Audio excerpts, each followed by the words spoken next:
பாவத்தை மட்டுமல்ல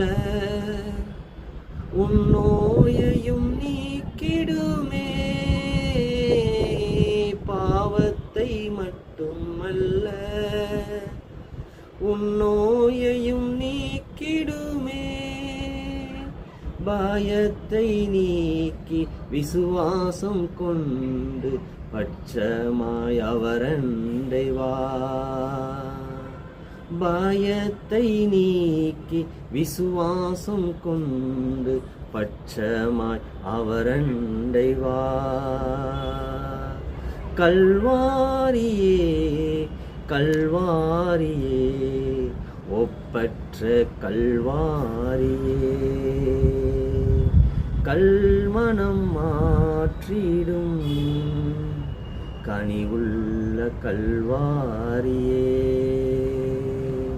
கல்மனம் மாற்றிடும் கனிவுள்ள கல்வாரியே. லூக்கா எழுதின சுவிசேஷகம் 23வது அதிகாரம் 39வது வசனத்திலே இயேசு கிறிஸ்துவின் வலது பக்கத்தில் ஒருவனையும் ஆண்டவராகிய இயேசு கிறிஸ்துவின் இடது பக்கத்தில் ஒருவனையுமாக 2 கள்வர்களை அங்கே சிலுவையிலே அறைந்தார்கள். ஆனால் அதில் ஒரு கள்வனோ ஆண்டவராகிய இயேசு கிறிஸ்துவை இகழ்ந்து அவன் பேசினான். ஆனால் இன்னொரு கள்ளனோ ஆண்டவராகிய இயேசு கிறிஸ்துவின் இடத்துல மன்னிப்பு கேட்கிறவனாக அவன் இருந்தான். ஆண்டவரே, என்னை நீர் நினைத்தருளும் என்று சொல்லி அவன் ஆண்டவராகிய இயேசு கிறிஸ்துவின் இடத்திலே மன்னிப்பு அவன் கேட்டான். ஆகவே கர்த்தர் சொன்னார், இன்றைக்கு நீ என்னுடனே கூட பரதீசில் இருப்பார். கூட ஆண்டவராகிய இயேசு கிறிஸ்து மன்னிப்பை கொடுக்கிற தேவனாக அவர் இருக்கிறார். தேவன் நம்முடைய பாவங்களை மன்னிக்கிறவராக அவர் இருக்கிறார்.